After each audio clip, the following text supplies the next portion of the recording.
நம்ம கார்த்திக் ஆபீஸ் விட்டு வீட்டுக்கு வராரு. டிவில ஒரு காமெடி ப்ரோக்ராம் பார்த்துட்டு சிரிச்சுட்டு சந்தோஷமா இருக்காரு. ஒரு மனைவி அர்ச்சனா கிச்சன்ல எல்லா வேலையும் முடிச்சுட்டு டயர்டா வெளியில வராங்க. கார்த்திக்கு கம்பேர் பண்ணும்போது அர்ச்சனா குறைவான சக்தி அளவோட இருக்காங்க. இது அர்ச்சனாக்கும் தெரியாது, கார்த்திக்கும் தெரியாது, பொதுவா நம்ம யாருக்குமே தெரியாது இதை பத்தி. அர்ச்சனா ஒரு கம்ப்ளைண்ட் சொல்றாங்க இப்ப கார்த்திக் கிட்ட. என்னன்னா, அவங்க எனக்கு ஒரு நண்பரை பார்த்தாங்க, அவங்க ஒரு இடத்த வாங்கி போட்டாங்க, வீடு கட்ட போறாங்களாம். நம்மளும் தான் வீடு கட்டணும்னு இவ்வளவு நாளா யோசிச்சுட்டு இருக்கோம். ஆனா இன்னும் ஒரு இடத்த கூட வாங்கி போட முடியல. அதுக்கு கார்த்திக் நிறைய சம்பாரிச்சிருக்கணும், இந்நேரத்துக்கு நிறைய சேர்த்து வச்சிருக்கணும் அப்படின்னு ஆரம்பிக்கிறாங்க. இந்த இடத்துல நம்ம நல்லா புரிஞ்சுக்கணும், இந்த மாதிரி கம்ப்ளைண்ட்டா அர்ச்சனா ஏன் ஆரம்பிக்கிறாங்க அப்படின்னா, அவங்களோட சக்தி அளவு இப்போ ரொம்ப குறைவா இருக்கு. அவங்க எனர்ஜி லெவல் கம்மியா இருக்கு. இதுவே அவங்க எனர்ஜி லெவல் அதிகமா இருக்கும் போது, இன்னைக்கு அந்த ஃப்ரெண்டை பார்த்தேன், அவங்க வீடு கட்டுறதுக்காக ஒரு இடத்த வாங்கி போட்டிருக்காங்க, நம்மளும் பிளான் பண்ணணும், சேவிங்ஸ் பண்ணணும் அப்படின்னு சாதாரணமா சொல்லியிருப்பாங்க. குறிப்பா கார்த்திக் மேல எந்த கம்ப்ளைண்ட்டும் இருந்திருக்காது. அப்போ சரி, இப்ப கார்த்திக் சைட்ல வந்து பார்க்கலாம். சந்தோஷமா டிவி பார்த்துட்டு இருந்த கார்த்திக்கு டக்குன்னு கோவம் வருது.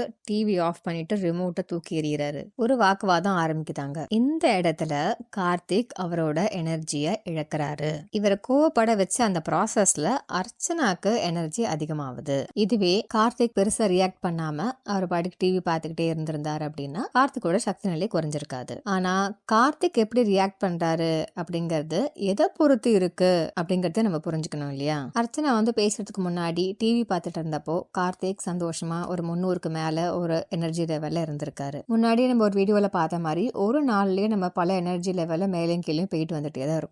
எந்த எக்ஸ்டென்ட் வரைக்கும் நம்ம கீழே போக முடியும், எந்த எக்ஸ்டென்ட் வரைக்கும் நம்ம மேல போக முடியும், இது எதை பொறுத்து அமையும் அப்படின்னா, நமக்குள்ள ஒன்னும் ஹீல் ஆகாம, அதாவது குணமாகாம இருக்கிற அந்த உணர்ச்சிகள் எல்லாம் இருக்கு இல்லையா, அதனுடைய தேக்கம், அதனுடைய தாக்கம் இருந்துகிட்டே தான் இருக்கும் ஆழ் மனசுக்குள்ள. உதாரணத்துக்கு 125 அதுல ஸ்டக் ஆனவங்க, நான் தகுதி அற்றவன், ஐ ஆம் நாட் குட் எனஃப் அப்படிங்கிற ஃபீலிங் அவங்களுக்குள்ள இருக்கு. சப்கான்சியஸ் லெவல்ல, ஆழ்மன லெவல்ல அவங்களுக்குள்ள அந்த உணர்வு இருந்துகிட்டே இருக்கு. ஆனா ஒரு நாள்ல நம்ம செய்யக்கூடிய எல்லா வேலையிலுமே நம்ம இதே உணர்வுல இருந்தே நம்ம செயல்படுவோமா அப்படின்னா இல்ல. நம்ம ரொட்டீனா பண்ற விஷயங்கள், பல் தேய்க்கிறோம், குளிக்கிறோம், ஆபீஸ் கிளம்புறோம், இதுக்கு நம்ம 200 எனர்ஜி லெவலுக்கு வந்தே ஆகணும். இருந்தாலும் நமக்குள்ள இருக்க அந்த 125 இருக்கு இல்லையா, இதை வந்து Fred Dotson pockets of energy அப்படின்னு சொல்வாரு. இந்த பாக்கெட் ஆஃப் எனர்ஜி அங்க ஹீல் ஆகாம இருக்கிறதுனால இதை குத்தி காமிக்கிற மாதிரி, இதை ட்ரிகர் பண்ற மாதிரி ஏதோ ஒரு சந்தர்ப்பம் வரும்போது நம்ம ரொம்ப ஈஸியா நம்மளோட சக்தி அளவு குறைஞ்சி சடாலும் அந்த 125க்கு வந்துரும். 125 நம்ம எப்படி புரிஞ்சுக்கணும் அப்படின்னா,